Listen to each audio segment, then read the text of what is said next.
Hey everyone, welcome back to my video. আজকের দিনটা ছিল একদম অন্যরকম। সকাল সকাল আমি আর আমার হাজব্যান্ড মিলে চলে গেছিলাম একটা স্কুটি রেন্ট করতে। তো এই স্কুটিটাই ছিল আজকের আমাদের সাথী। তো আমরা চলে গেছিলাম মন্দিরের রাস্তায়। ওই যে দূর থেকে জগন্নাথ টেম্পলের চূড়াটা দেখা যাচ্ছে।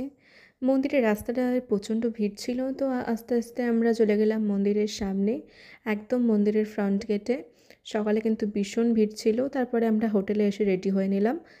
তারপরে সমুদ্রের ধার বরাবর চলে গেলাম আমাদের প্রথম ডেস্টিনেশনে। প্রায় 15 কিলোমিটার গাড়ি চালিয়ে আমরা চলে এলাম প্রথম আমাদের স্পটে, সেটা হচ্ছে রঘুরাজপুর। তো আমরা সবাই মোটামুটি জানি রঘুরাজপুর হচ্ছে উড়িষ্যার একটা হেরিটেজ ক্রাফট ভিলেজ। এখানে প্রত্যেকটা মানুষের প্রফেশন হচ্ছে ক্রাফটিং, পেইন্টিং, হ্যান্ডমেড জিনিসপত্র তৈরি করা। এই যে জিনিসগুলো এখানে দেখা যাচ্ছে এগুলো কিন্তু সবকটাই হ্যান্ডমেড।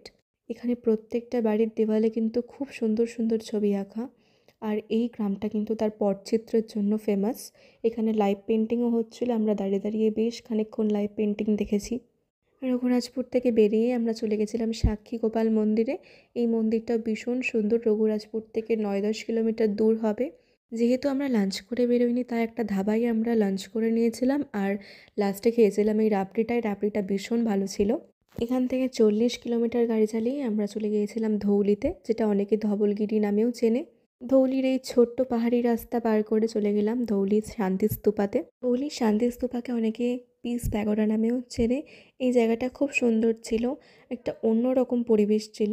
এখান থেকে পুরো ধৌলি শহরটা দেখা যায়। এর পাশেই ছিল ধবলেশ্বর মন্দির। ধবলেশ্বর মন্দির থেকে বেরিয়ে আমরা অন্য কোথাও আর যাইনি, যেহেতু সন্ধে হয়ে আসছিল আর আমরা রাস্তাঘাট তেমন ভালো চিনিও না। তাই চলে গেলাম সোজা আমাদের হোটেলের দিকে।